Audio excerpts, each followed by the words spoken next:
నమస్తే. మీ పెళ్లి అయింది అంటే మీరు డెఫినెట్‌లీ ఒక్క పెళ్లి చూపు అయినా అటెండ్ జేసి ఉంటారు. ఆ పెళ్లి చూపులకు పోయినప్పుడు మీ సైడ్ చుట్టాలు గాని, వాళ్ళ సైడ్ చుట్టాలు గాని ఏమని జెప్తారు? "అరే! ఆ అమ్మాయి కళ్ళు జూడు ఒకటి కిందుంది, ఒకటి పైనుంది. ఆ అబ్బాయి ముక్కు జూడు అది జర క్రాస్ ఉంది." చెప్తారా? లేదా? చెప్పండి. చెప్తారు గదా! అయితే "అరే! ఆ అబ్బాయి ముక్కు క్రాస్ ఉంది. ఆ అమ్మాయి ముక్కు క్రాస్ ఉంది." ఇట్లా జెప్తారు. చెప్తారు సరే. కానీ దీనివల్ల రోగాలు గూడా వస్తాయి అనేసి ఇవి రీసెర్చ్ ఆర్టికల్స్ ఉన్నాయి, పేపర్స్ ఉన్నాయి, కాజిటివ్ ఫ్యాక్టర్ ఉందనేసి ఉంది. సరే. అయితే ఏందంటే ముక్కులకెళ్ళి నీరు గారడం, ఈ భాగంలో నొప్పి రావడం, ఈ తల భాగంలో నొప్పి రావడం, సడెన్‌గా మార్నింగ్ లెవ్వంగానే తుమ్ములు రావడం, ఏదైనా స్మెల్ పోతే ఫుల్ తుమ్ములు. అట్లనే మెల్లగా ఏమైపోతదంటే సైనసైటిస్ డెవలప్ అయిపోతది. అయితే సైనసైటిస్‌కి ఈ ముక్కు వంకరగా ఉండడానికి ఏముంది రిలేషన్? ఏందంటే చాలా రీసెర్చ్ ఆర్టికల్స్ జెప్తాయి. ఏమనేసి జెప్తాయి? మీకు డీఎన్ఎస్ ఉంటే మీకు సైనసైటిస్ అయితది. అవునా గాదా? మీకు గూడా ఎవరో అడ్వైస్ జేసి ఉంటారు. బై చాన్స్ మీకు సైనసైటిస్ ఉంది. అయితే మీకు డీఎన్ఎస్ ఉంది. మీరు సర్జరీ జేయించుకోండి. అది సక్కగా అయిపోతే దాని తర్వాత మీకు ఈ ప్రాబ్లమ్ ఉండదు. ఏది? తుమ్ములు రావడం, నొప్పి రావడం, తలనొప్పి రావడం, ముక్కులకెళ్ళి నీరు గారడం, చేతులు లాగడం, ఫుల్ డే నీరసం ఉండడం. ఎందుకంటే గాలి సరిగా పోవట్లేదు మీ ఊపిరితిత్తుల్లో అండ్ శరీరంలో అనేసి అనేటోళ్ళు ఉంటారు. ఇట్లా వినేసి కొందరు ఒక్కసారి చేపించుకుంటారు ఆపరేషన్. మళ్ళా అట్లనే అయితే ఇంకోసారి చేపించుకుంటారు. మళ్ళా అట్లనే అయితే ఇంకోసారి చేపించుకుంటారు.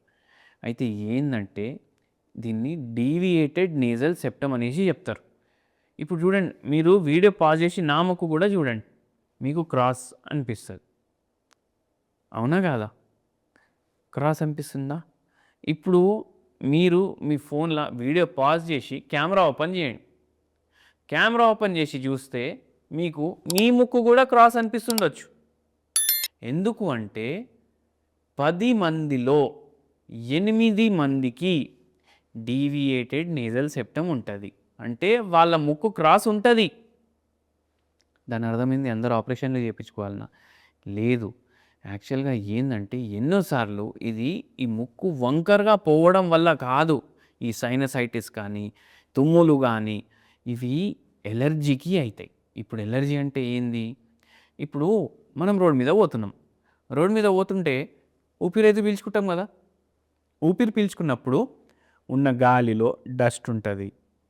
ఏదో వేరే పార్టికల్స్ ఉంటాయి. అవి గూడా పీల్చుకుంటాం.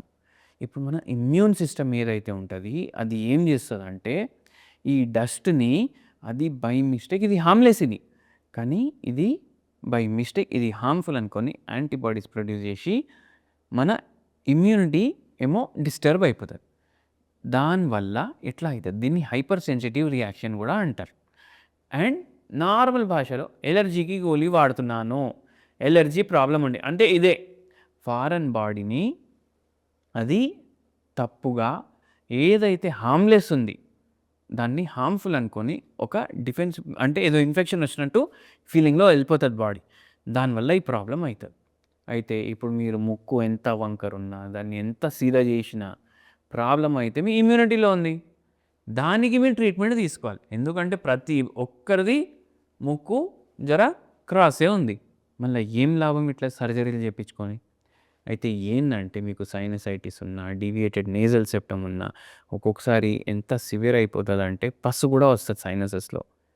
అండ్ ఇది సర్జరీ చేపించినాక మళ్ళా గూడా రీఅకర్ అయ్యే ఛాన్స్ ఉంటది.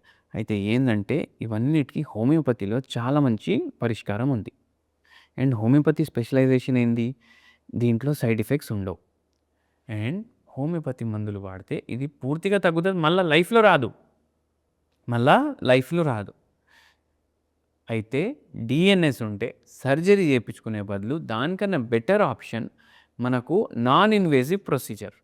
అంటే ఏ మందులకైతే సైడ్ ఎఫెక్ట్ ఉండదో ఆ మందులు వాడితే మనకు పూర్తిగా నయం గూడా అయితుంది. సైడ్ ఎఫెక్ట్ గూడా లేదు.